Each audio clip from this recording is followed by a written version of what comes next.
আলাইকুম। চলে আসলাম আরি কাজের শাড়ি নিয়ে। আরি কাজের শাড়িতে আমি কোনটা দেখে কোনটা দেখাবো বুঝতে পারতেছি না। এই যে কালোর মধ্যে কিন্তু লাল পাড়ের আগে আমরা দেখাইছি, এখন কালোর মধ্যে আপনার গোলাপি পাড় কিন্তু আমরা তৈরি করেছি আপনাদের জন্য। এই যে কালোর মধ্যে গোলাপি পাড়, রানী গোলাপি পাড়ের শাড়িটা কিন্তু অনেকের চাহিদা ছিল, অনেক আপুরা চায়,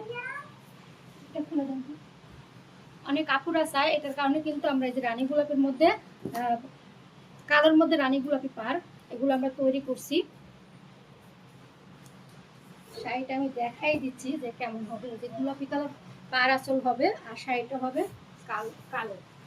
আবার এটার মধ্যে এই যে আপনার লাল পাড় লাল আঁচল এটাও কিন্তু আমাদের কাছে আছে। তো আপনারা যার যেটা লাগে শুধু স্ক্রিনশট দেবেন আর ইনবক্সে আসবেন। যদি পাইকারি নিতে চান অবশ্যই সর্বনিম্ন 10 পিস নিতে হবে, তাহলে পাইকারি দামে পাবেন। আবার নতুন একটা ডিজাইন কিন্তু আমরা তৈরি করেছি আপনাদের জন্য, নতুন একটা ডিজাইন নীল কালারের মধ্যে। এটার মধ্যে কালার আছে অনেকগুলা। পাড় আঁচলটা এরকম হবে, অসম্ভব সুন্দর হবে এই শাড়িগুলা। এটার মধ্যে কালার আছে অনেকগুলা।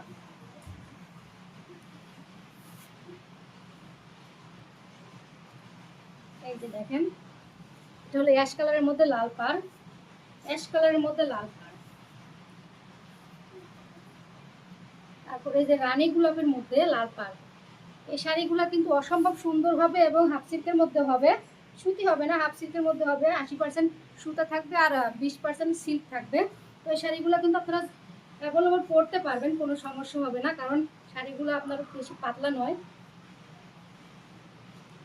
অ্যাশ কালারের মধ্যে লাল পাড় এই শাড়িটা কিন্তু আমাদের কাছে আগে থেকেই ছিল।